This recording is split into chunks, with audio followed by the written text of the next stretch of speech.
मोहतरम नाजरीन अदाब जी today news में आप सभी का खैर मकदम है। महकमा पुलिस के नए कवायद के मुताबिक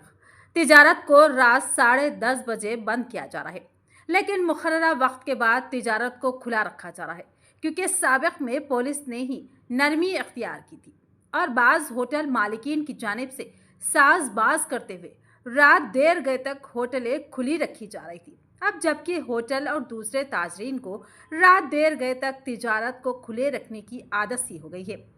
पुलिस सख्ती कर रही है। वन टाउन SHO रघुपति ने बताया कि 2 दिसंबर की शब तनखी के दौरान रात देर गए तक होटल खुली रखने वाले मालिक पाशा को गिरफ्तार करते हुए सेकंड क्लास मजिस्ट्रेट के रूबरू पेश करने पर 1 दिन जेल की सजा आयद की गई।